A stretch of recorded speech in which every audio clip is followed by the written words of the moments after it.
Cadena 30, la televisión más abierta que nunca.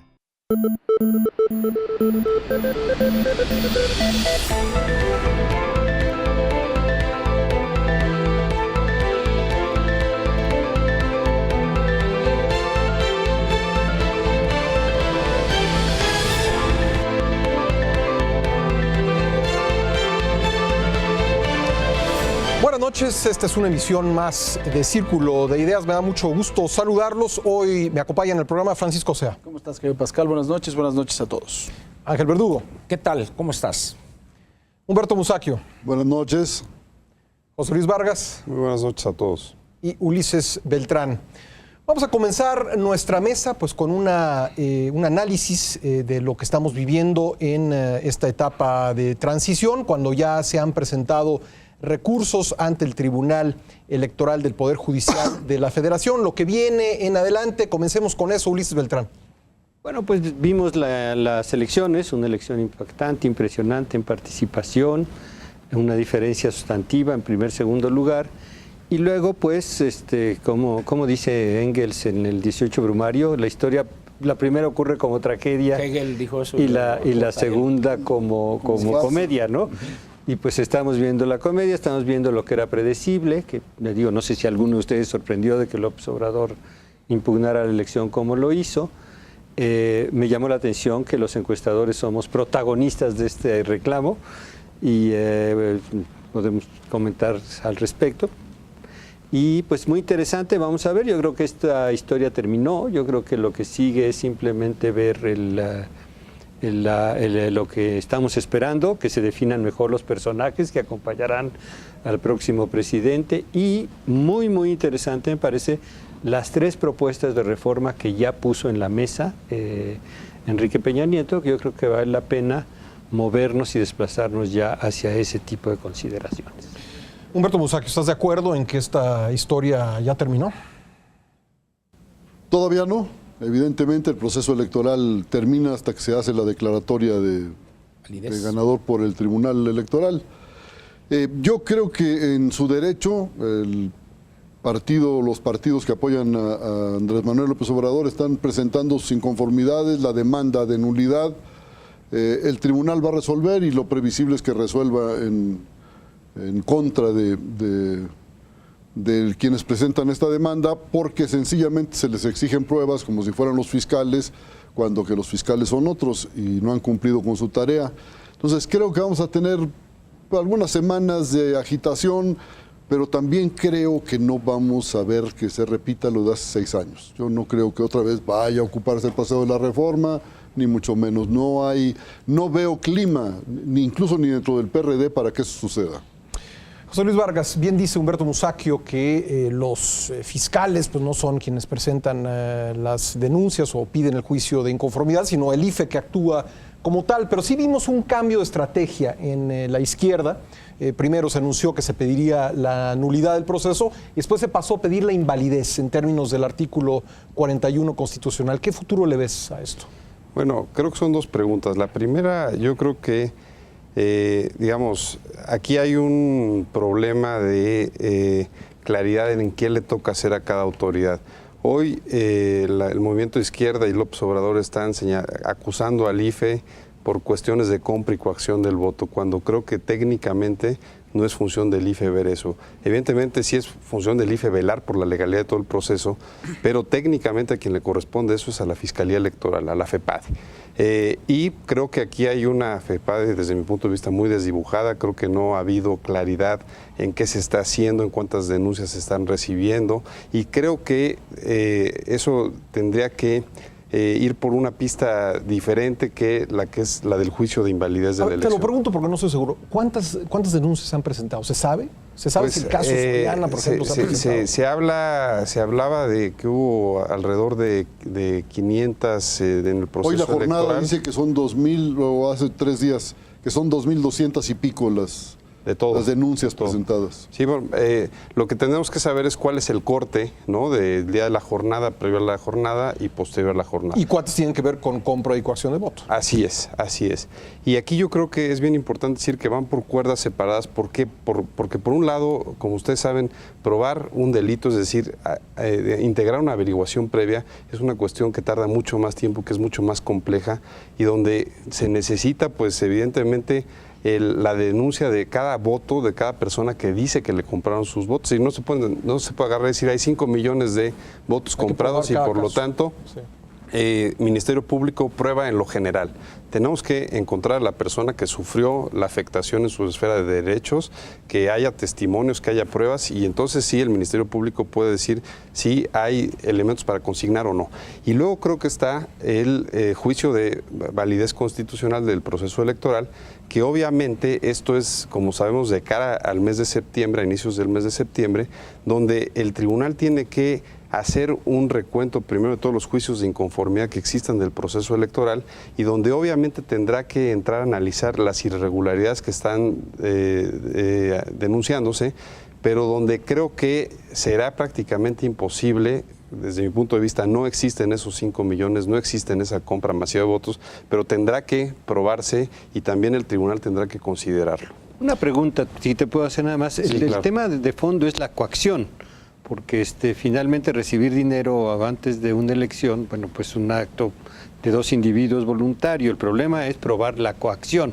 Es decir, Pero que coacción y compra son dos cosas tú- distintas. Son dos cosas distintas y la ley... Digo, está mal que se compren votos, no quiero justificarlo. El Código Penal castiga, en el artículo 403, creo que es la fracción sexta, castiga Hasta con 3 años de cárcel. Hasta con 3 años de cárcel, aquel que a cambio de dádiva, ofrezca dinero, etcétera, algún tipo de prebenda, compre un voto. Entonces se castiga al comprador. El que acepta la compra de su voto no es castigado según la legislación penal. O sea, el que ofrece. Y luego también existe otro tipo penal para la coacción del voto. Y creo que sí es una diferencia importante. ¿Por qué? Porque normalmente quien vende su voto, pues no está interesado en ir a denunciar. Es decir, ya recibió un beneficio y normalmente ese beneficio le da más que su propio voto. Y aquí es un poco entramos a un problema de las desigualdades sociales del país y donde, desde mi punto de vista, todos los partidos acaban recurriendo a este tipo de prácticas. Bueno, o recibe la compra del voto, vota como quiera y luego denuncia que se lo quisieron comprar. Digo, Claro, es un supuesto válido. Eso es ¿no? fundamental, creo yo. ¿Por qué? Porque lo que queda claro y ha quedado totalmente acreditado también en esta elección es que el voto en México es secreto. Y es decir, quien llega a la urna, o en esta elección todavía hay un acuerdo del Consejo General del IFE para que no pueda entrar más de una persona a la casilla donde uno tacha su voto. Y creo que el voto en México es absolutamente secreto, aun cuando te den lo que te den antes de que tú lo vayas a emitir. Bueno, pero para aclarar, digamos, en la pista de la FEPADE, donde se buscaría probar lo que está establecido en el Código Penal, esto no llevaría a la nulidad y mucho menos a la invalidez de la elección. Sería castigo individual para las personas que compraron o coaccionaron el voto, ¿no? Bueno, yo quiero preguntarle a Ángel Verdugo. Hay una expresión clave en la conferencia de prensa de Andrés Manuel López Obrador del jueves pasado. Se habla de la presentación del juicio de inconformidad ante el Tribunal Electoral, pero se dice que se hace bajo protesta. ¿Tú cómo interpretaste eso, Ángel? Yo la verdad no entiendo esa expresión. No encuentro la justificación jurídica para que alguien que está supuestamente entregando pruebas fehacientes de la compra de 5 millones de votos, incluso del relleno de urnas, y dice aquí están, y que hacen todo un espectáculo grotesco donde vemos ahí en calidad de tamemes a Zambrano, a Monreal y a Walton llegar con cajas de cartón al IFE como cargadores y sacan unos pepsilindros, unas camisetas. Entonces yo no entiendo cómo alguien que se acoge a lo que marca y mandata la ley de repente dice bajo protesta, pero ¿bajo protesta de qué? Es decir, para mí me parece más bien parte de ese discurso caduco, desgastado del 2006 y que no es del 2006 en realidad, sino que es desde la primera elección que pierde en Tabasco López. Entonces, yo reconozco mi ignorancia, no sé si jurídicamente Paco, que es el abogado, podría decirnos, pero para mí es una expresión que no guarda la menor relación con el proceso que han iniciado. Paco Sea. Pues bueno, sabe mucho más de derecho electoral José Luis que yo, pero aquí yo veo varias cosas. Primero, no le entiendo a la expresión, o sea, eso se utiliza para otro tipo de cosas, para otro tipo de situaciones. Me preocupa mucho la percepción de la ciudadanía al respecto, porque estamos dándole vueltas aquí alrededor de una tarjeta de Soriana que parece que es más difícil de rastrear que un depósito que se haga en las Islas Caimán, ¿no? O sea, parece que es más difícil una tarjeta de Soriana que hay que construir en un acelerador de partículas para desintegrarla y ver qué hay en la parte de adentro de la tarjeta. Yo no sé si será muy difícil agarrar a 3 expertos en materia de computación, en materia de informática, ¿no? Meterse a los sistemas de Soriana y a ver qué diablos tenía la tarjeta y quién le puso puntos o dinero. Digo, me parece una forma un poco... pues un poco tonta, ¿no? De comprar votos a través de una tarjeta que se va a quedar y que hay un registro en una computadora y que hay un registro en otro lugar. Digo, no lo sé. Pero verdaderamente la percepción de la ciudadanía al respecto me preocupa. Evidentemente Andrés Manuel López Obrador llegó con 15 millones de votos y al día de hoy, de esos 15 millones de votos, supongo que hay 10 millones de personas que están perfectamente convencidas a través de estos montajes, como dice Ángel, de que su voto fue violado, de que no se ha respetado su voto, de que no se contó bien. Y a mí sí me preocupa la percepción de la ciudadanía y lo que me gustaría saber es qué autoridad le va a dar a toda esa ciudadanía una claridad al respecto. No es un asunto menor, es mucha gente. Y Andrés Manuel López Obrador sabemos que tiene la capacidad de movilizar gente de un lado para el otro y gente que finalmente, cuando se siente robada, pues tiende también a radicalizarse y me preocupa de verdad. O sea, montaje o no, veo también pues un pasmo de las autoridades en todos los sentidos. No hay quien salga a decir, a ver señores, vamos ya a poner orden en el asunto. La tarjeta esta de Soriana, 1, 2 y 3. Los votos que está diciendo el señor Andrés Manuel López Obrador que ya estaban cargados, a ver, vamos a ver, estos votos corresponden con el folio a tal y tal. Nadie nos va a decir nada porque la tarjeta Monex es otro la tarjeta caso. Monex es otro caso también y no hay una autoridad, ¿sí? Y además de todo, como Ángel Verdugo ya lo he dicho en algunas ocasiones, es una desinformación.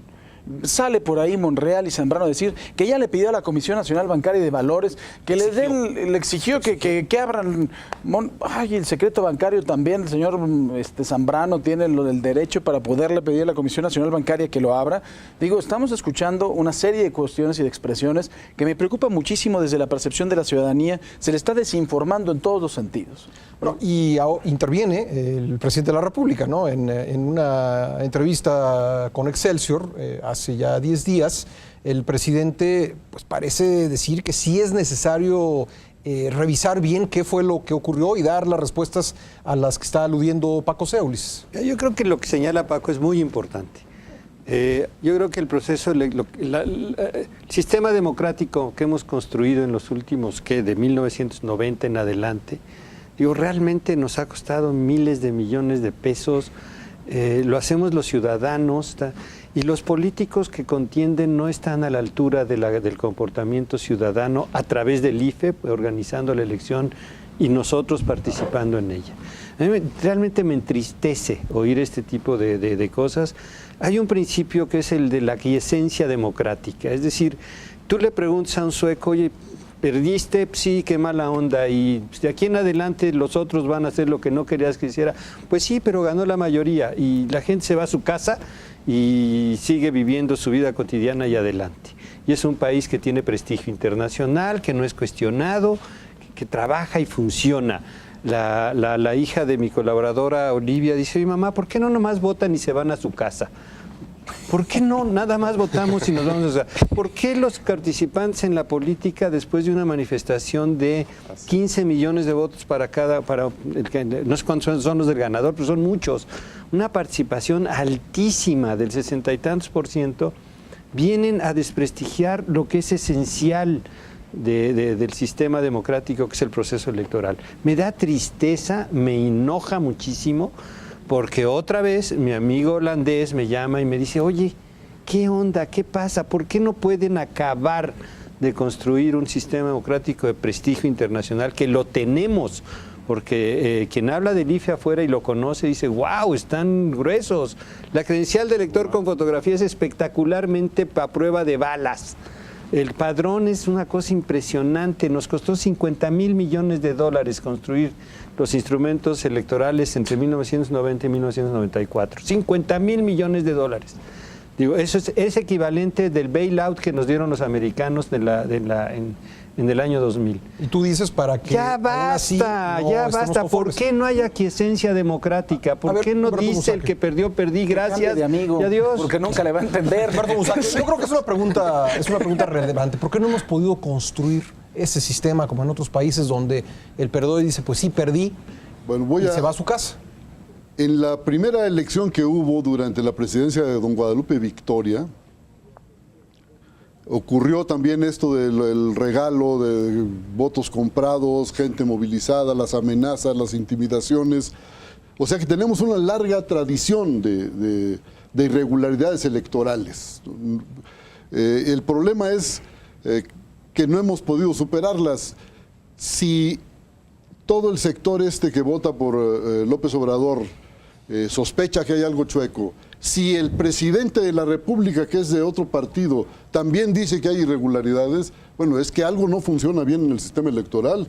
Y yo creo que en lugar de estar culpándonos unos a otros, deberíamos ver qué es lo que no funciona y cómo podemos hacerlo que funcione, porque de otra manera vamos a seguir siempre en este número, ¿no? Perdón. Ángel Verdugo. Quiero decir lo siguiente, yo no entiendo esa propensión, esa inclinación natural que tenemos en este asunto a culpar al sistema, cuando yo creo que la gran parte de la responsabilidad más bien está en los actores.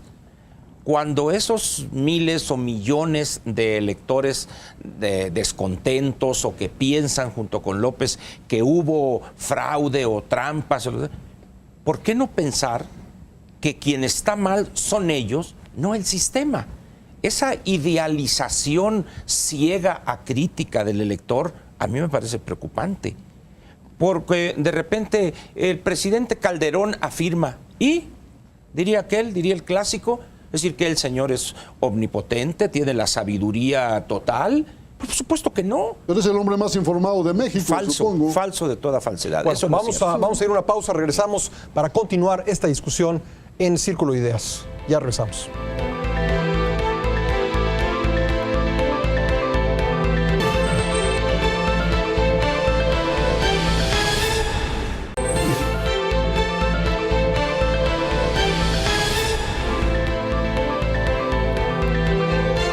Regresamos a Círculo de Ideas. José Luis Vargas. Sí, mira, a mí me gustaría explicar, en los últimos días me he puesto a estudiar cómo funciona el tema de las tarjetas, si hubo o no hubo compra y coacción del voto. Y yo creo que es bien importante, digamos, hablar con toda claridad, porque creo que está perfectamente diseñada el discurso para confundir, como lo dijo hace rato Paco y también como lo comentaba Ulises. Mira, las tarjetas estas de Soriana son unas tarjetas beneficio. ¿Qué quiere decir eso? Que son unas tarjetas para el consumidor, como tienen múltiples empresas de autoservicio. De puntos, ¿no? Que te dan puntos y que te dan, es un monedero electrónico que en el caso de las tarjetas Soriana empieza en el momento en que se la dan a cualquier cliente asiduo. Es para incentivar que el cliente siga comprando. En la misma tienda. Sí. Cuando te dan la tarjeta, la empresa te regala 35 pesos. A cualquier cliente que vaya a Soriana le regalan esa tarjeta. ¿Qué pasa? Que para el caso, lo que está hoy en cuestión es una tarjeta que dice CTM Soriana, que se mandó a hacer especialmente a través de un convenio entre Soriana y la CTM como un sindicato, como hay muchos en el país y como hay otras empresas de otra índole que también tienen convenios con este tipo de tiendas de autoservicio, donde te dan algún tipo de beneficios adicionales en medicamentos, etcétera. Adicionales a los que se da a cualquier otro cliente. Es decir, descuentos por tener una exclusividad de tener a un gremio, de tener una empresa que pues invita a sus trabajadores a comprar en la empresa de autoservicio. Pero lo que es bien importante decir es que esa tarjeta no tiene dinero, es decir, esa tarjeta no puedes retirar efectivo ni puedes abonar. Es decir, todo es una tarjeta para que sigas siendo consumidor de esas empresas. ¿Se pueden abonar puntos? No, la empresa de autoservicio te da puntos cada que tú compras, claro. Pero pues obviamente ese es el sistema de lealtad de la empresa. Pero hay imposibilidad de que la empresa llegue y te abone, 500 puntos por debajo del agua sin que tú hagas la compra. Yo creo que es a lo que se refería Pascal, ¿no? Desde lo que yo he averiguado es imposible, porque todo se da a través de lo que tú vas generando. Insisto, hay uno inicial y todo se va dando a través de lo que tú le vas generando al consumo en la empresa. Ahora, lo que quiero decir también es que eso no encuentro cómo se pueda tipificar como una compra de voto, es decir, tener este tipo de cuestiones. Lo que pasa es que, claro, es muy aparatoso porque pues es una tarjeta que nadie sabe bien cómo opera, y creo que aquí ha habido fallas en explicar esto, pero creo la verdad es que no podemos pensar, 5 millones de tarjetas, todos sabríamos aquí en la mesa que a alguien le regalaron una tarjeta y que esa tarjeta está cargada con 1,000, 2,000 pesos, como se ha dicho. Yo creo que hay un argumento que se ha puesto en la mesa: 5 millones de votos, si lo multiplicamos por 1,000 pesos a cada elector, son 5 millones de pesos, lo que decía, ¿no? Y en el sistema financiero mexicano es difícil manejar esa cantidad de dinero, Ángel. Efectivamente. Yo creo que aquí estamos ante la manipulación de algo que efectivamente se ignora cómo funciona. Pero hay muchísimas cosas en la vida que ignoramos cómo funcionan, y no por eso, traeremos a colación el bosón de Higgs.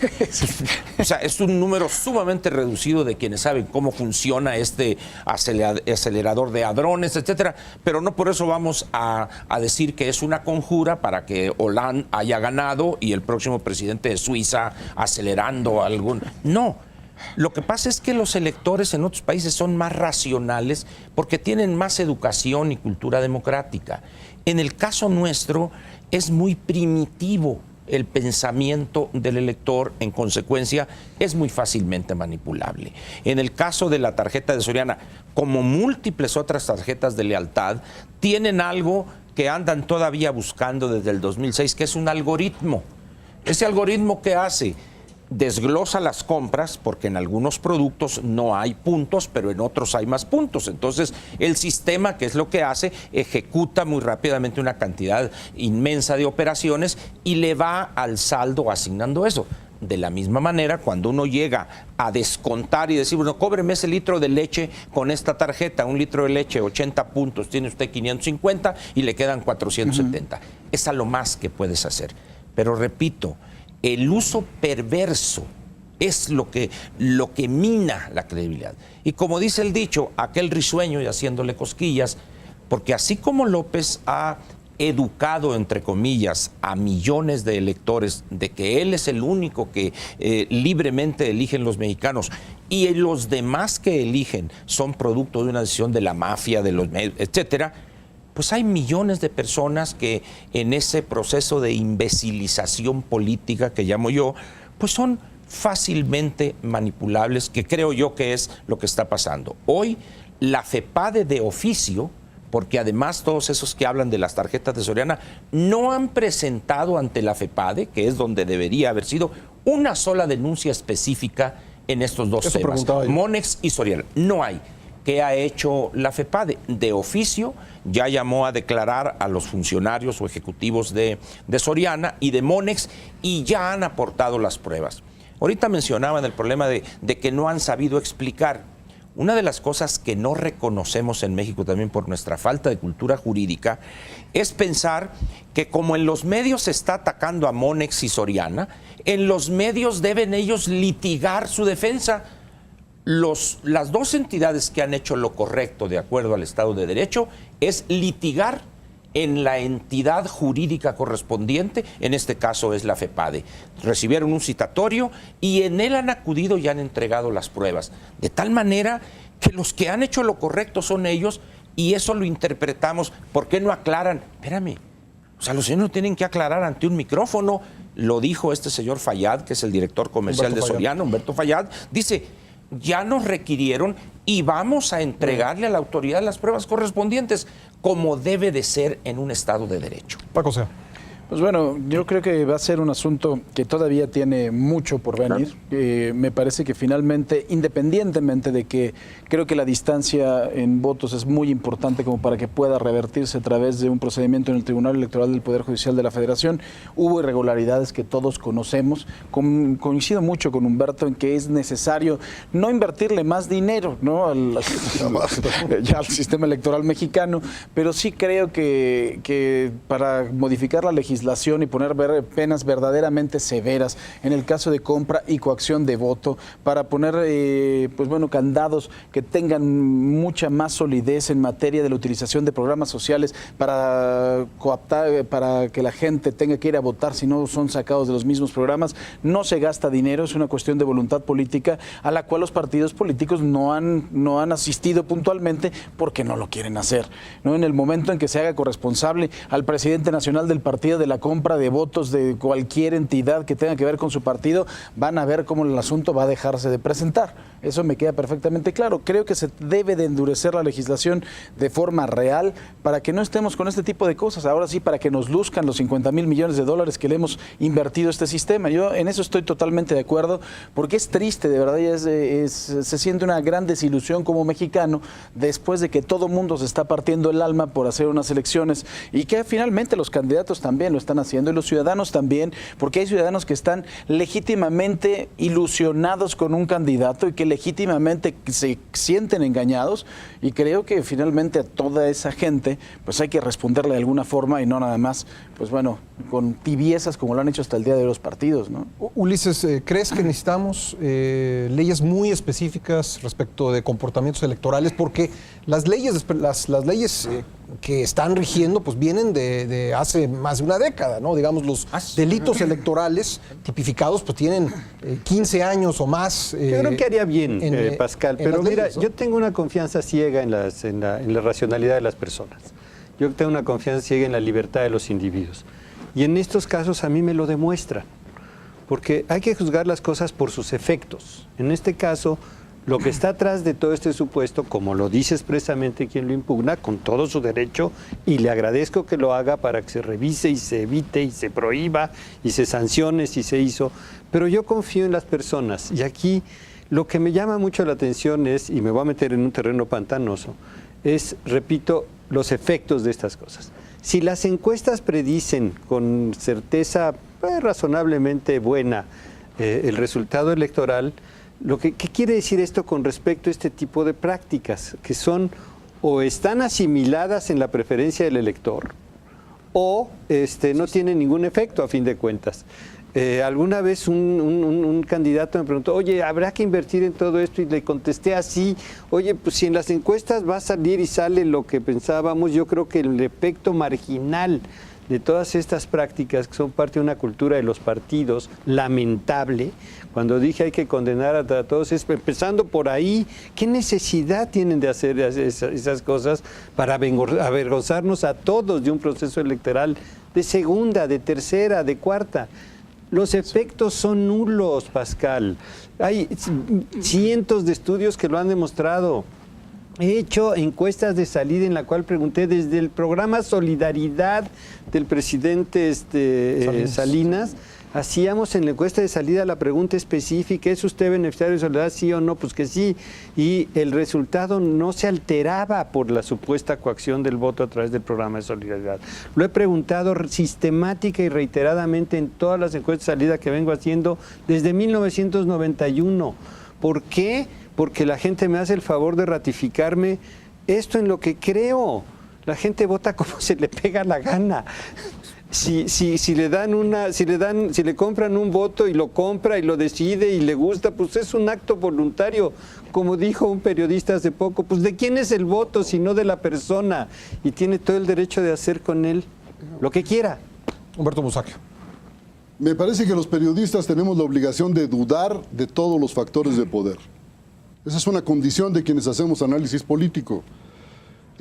Y yo dudo mucho que el IFE y los organismos electorales hayan prestado la suficiente atención a las empresas encuestadoras. No es posible que durante meses le estén dando ventaja de 15 a 20 puntos a un candidato que resulta que gana por 6. Felicidades. Pero el hecho es que cuando se le da una ventaja tan grande también se induce el voto o se inhibe. Eso me parece que es una cuenta pendiente. El IFE tendrá que dar la cara. Otra cosa, lo de las tarjetas el IFE no tiene ninguna autoridad para hacerlo, pero pero me parece que se la puede dar el Congreso. Otro asunto. Ya no podrá aplicárnoslos en esta ocasión. No, lamentablemente no. Lamentablemente no.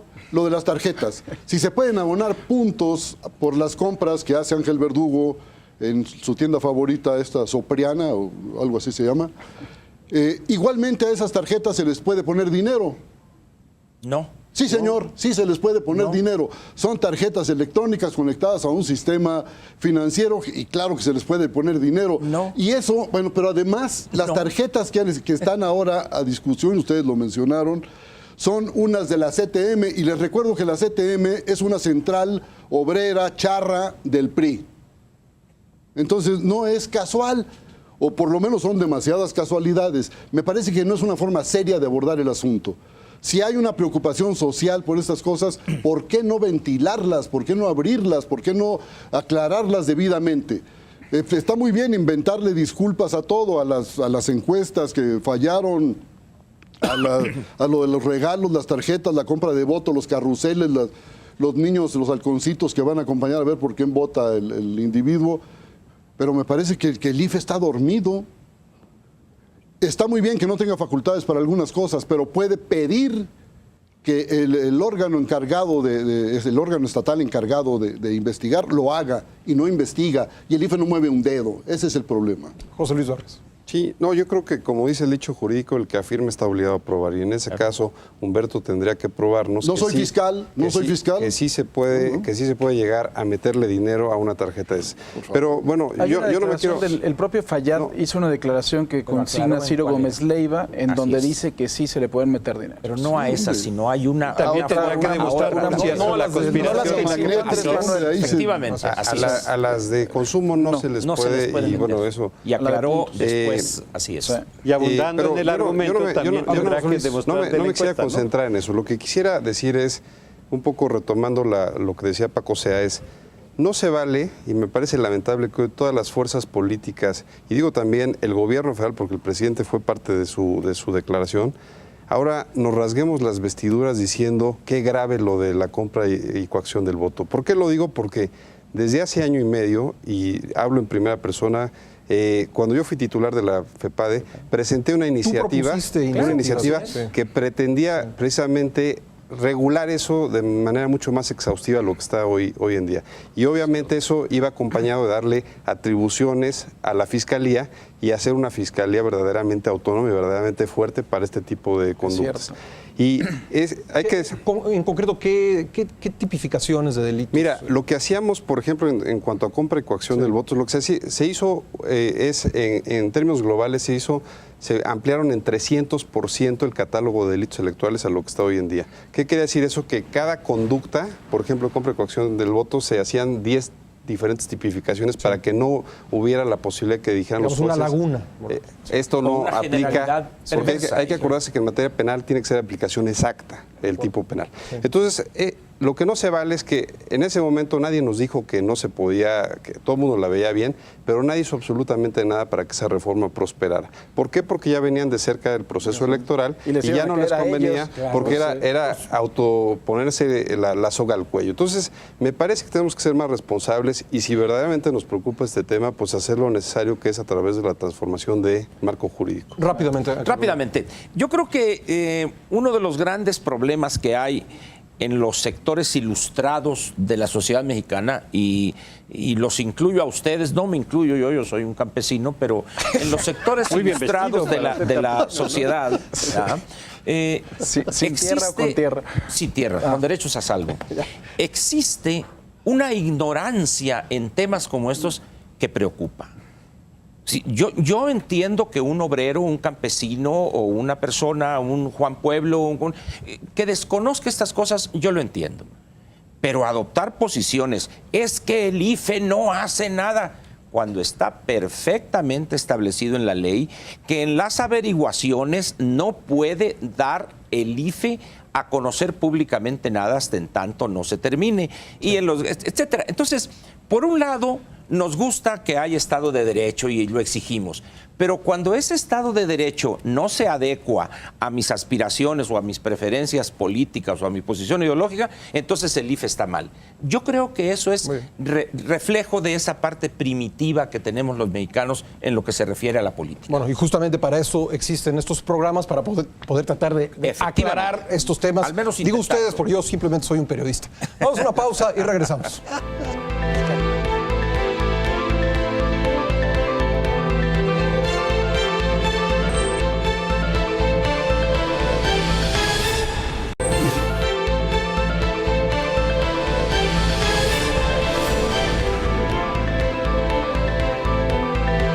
Regresamos a Círculo de Ideas. Lamentablemente Ulises Beltrán tuvo que irse a un compromiso, no sigue con nosotros en el programa del día de hoy, pero vamos a continuar la discusión y vamos a poner sobre la mesa un tema que el propio Ulises comentó.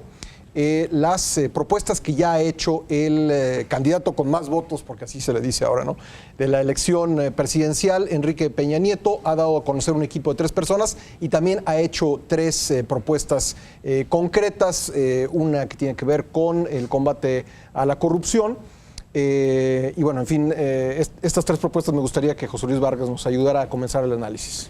Bueno, yo lo que creo es que primero hay que hablar de que una actitud muy prudente por parte del candidato ganador, es decir, todavía no quemar las velas en el triunfo. Es decir, unos dirían que demasiado, ¿no? Porque hay quienes dicen que ha dejado completamente el escenario a la impugnación. Pero, ¿no? pero creo que ha sido una prudencia que habla de alguien que se sabe que tiene en la mano el triunfo, o sea, que no le preocupa estas cuestiones de estas pirotecnias que hay en torno al supuesto fraude y violaciones graves a la elección.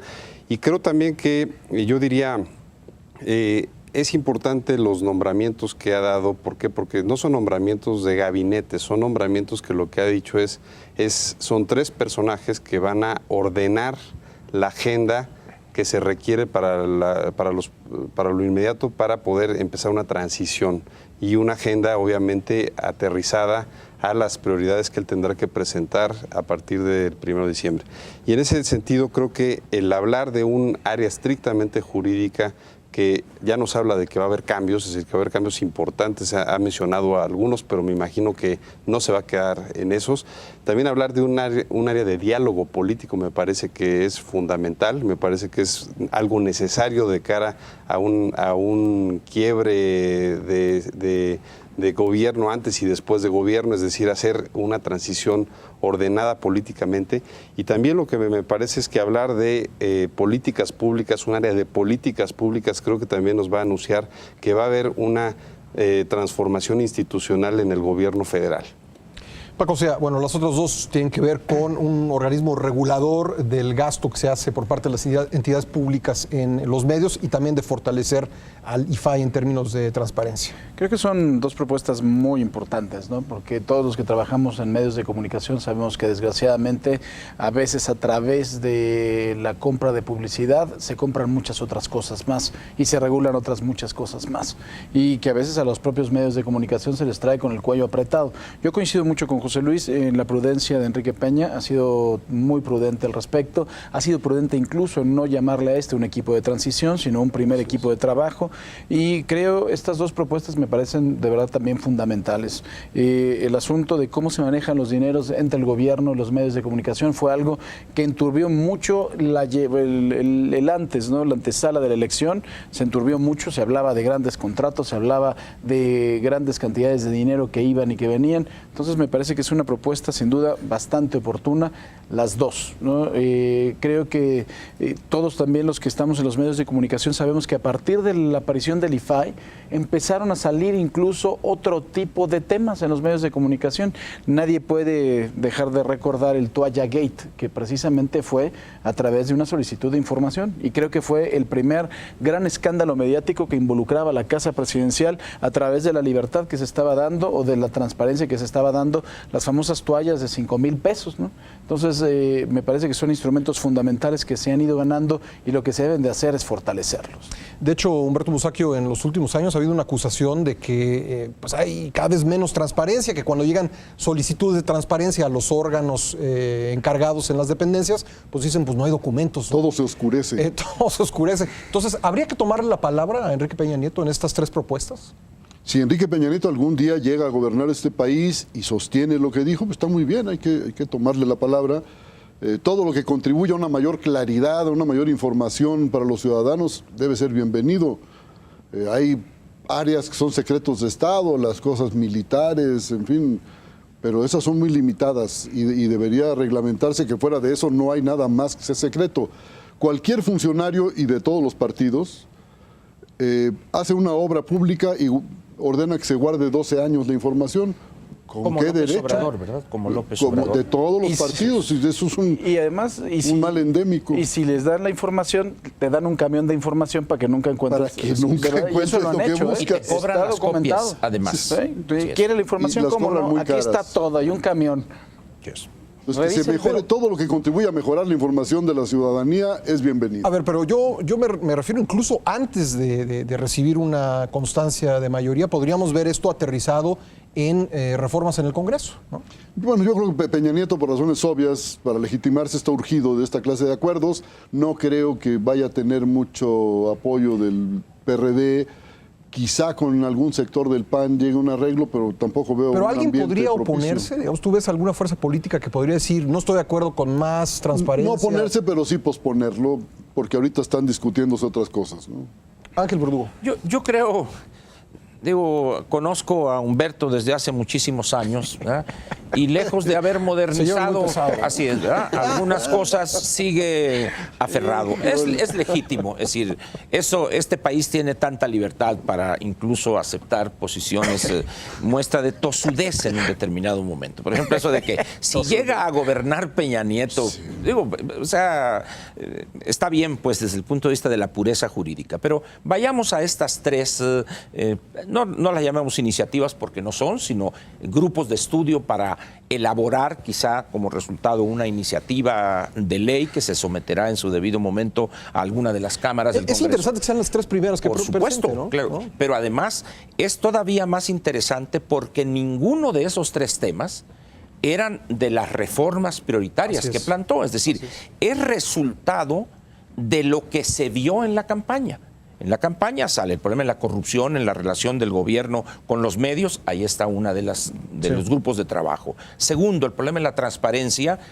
Ahorita el IFAI exige desde el punto de vista federal, pero ya cuando llega uno a los estados, a los gobiernos estatales y los ayuntamientos, la opacidad es total, ahí está el otro grupo de trabajo, ¿no? Y el tercero es este Instituto Nacional o esta entidad que se encargará de combatir la corrupción, tomando en cuenta a los ciudadanos para que participen ahí. Yo creo que son 3 grandes problemas que tenemos en el país. La opacidad por un lado, las relaciones con los medios y la corrupción. Déjame añadir algo, Ángel, y que subraya más la importancia de estas propuestas.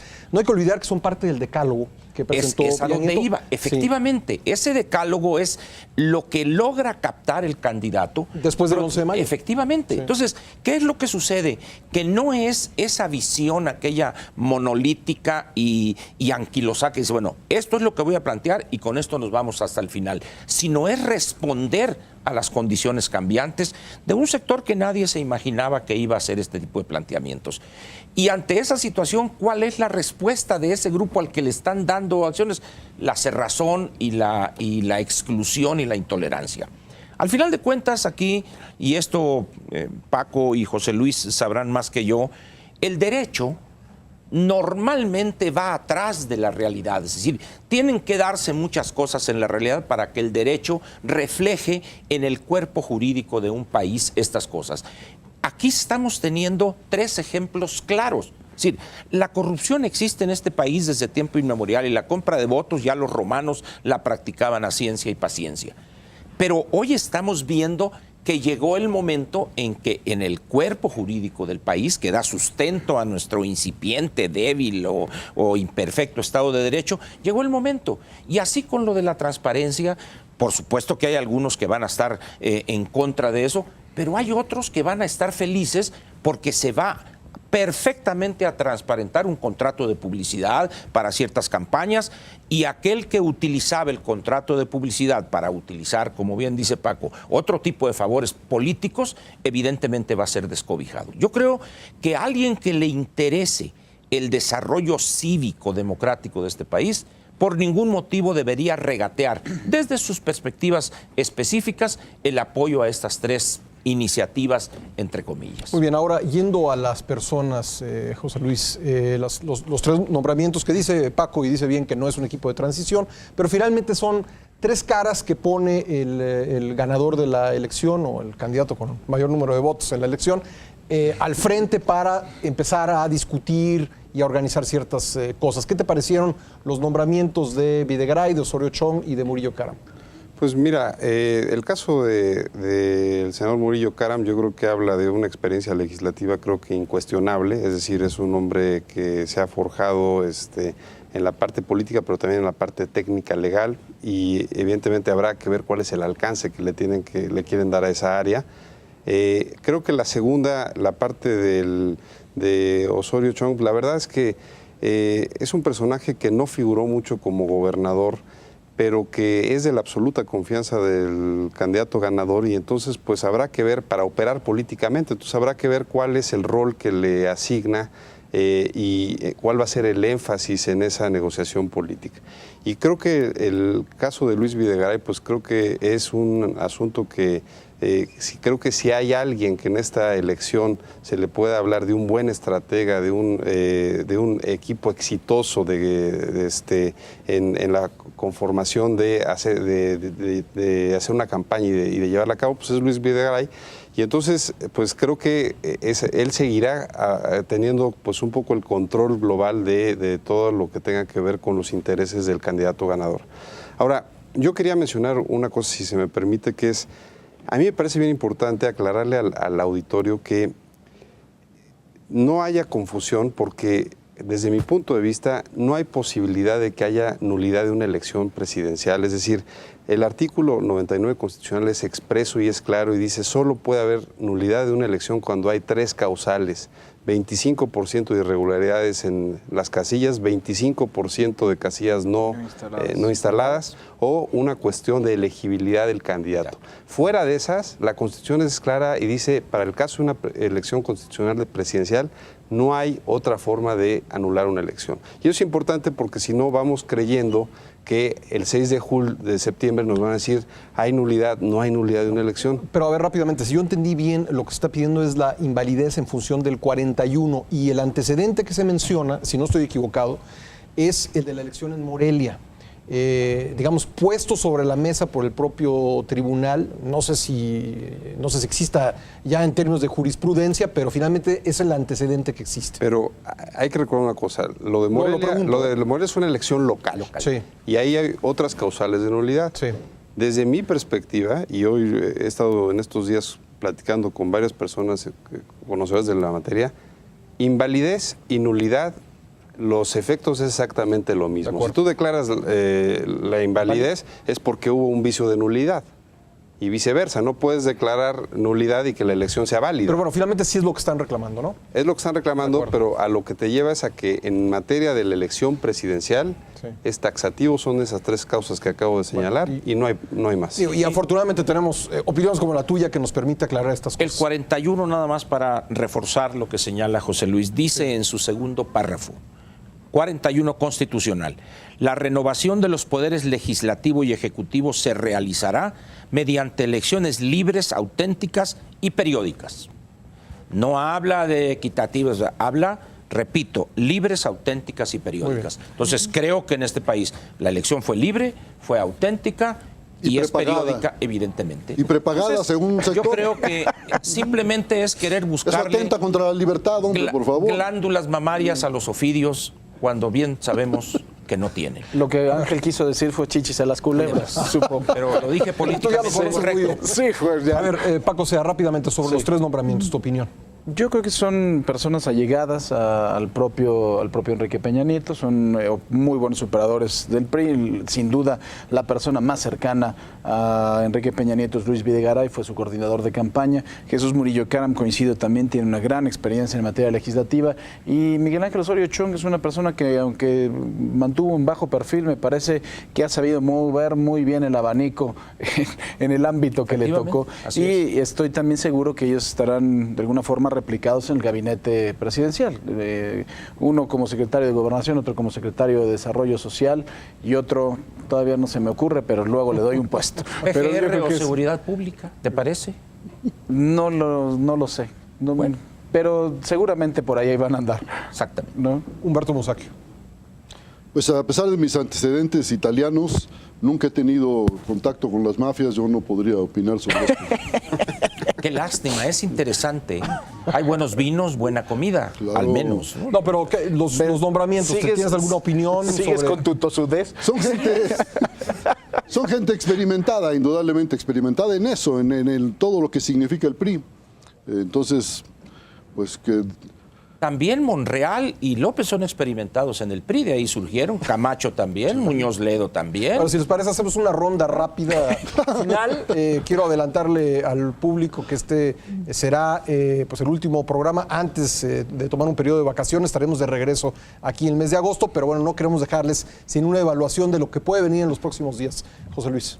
Bueno, yo creo que lo que hemos visto en estos últimos días, en fin, el día de ayer con la presentación del juicio de inconformidad del PRD y particularmente de Andrés Manuel, pues creo que es crónica de una película ya vista, pero nada más que como todas películas, la segunda parte nunca es mejor que la primera. Y creo que no va a llevar a nada. Es decir, creo que jurídicamente no es sólido su argumento. Creo que son esfuerzos que, como han dicho, está en su derecho de impugnar. Pero yo creo que lo que hay que ver de aquí en adelante es cómo se va a hacer una transición ordenada y creo que ahorita es lo que toca analizar. Humberto Musacchio. Yo insisto, no creo que se repita lo de hace 6 años, pero me parece que todos los partidos, las fuerzas políticas, los funcionarios tienen la tarea pendiente de construir un sistema electoral confiable. No lo tenemos hoy, esta es la realidad. Paco C.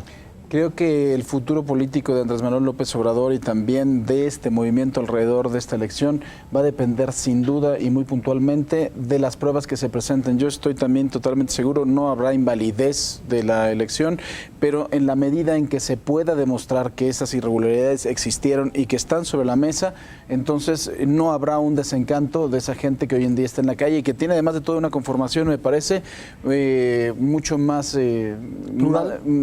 Pues bueno, Socialmente hablando, demográficamente hablando. Demográficamente hablando, y además de todo, me parece que también con este movimiento 132, pues hay gente que tiene un poco más de conocimiento en todos los sentidos. Ángel Verdugo. Simplemente para agregar que me da mucho gusto que esta impugnación o este conjunto de impugnaciones se esté dirimiendo ya en la autoridad correspondiente. Yo tengo confianza total en que el Tribunal Electoral del Poder Judicial de la Federación hará un trabajo impecable y se respetarán los límites. El 31 de agosto deberá tener desahogadas todas las impugnaciones y 6 días después, el 6 de septiembre, declarará la validez del proceso después del recuento y además le entregará a Enrique Peña Nieto su constancia de presidente electo. Muy bien, pues ya estaremos analizando con ustedes algunos de estos acontecimientos. Regresaremos en el mes de agosto después de tomar algunos días de vacaciones. Yo soy Pascal Beltrán del Río, le agradezco mucho que nos haya seguido a lo largo de estas semanas. Lo esperamos en la próxima temporada, digamos, de Círculo de Ideas. Muchas gracias a nuestros panelistas. Gracias. Hasta la próxima. Gracias.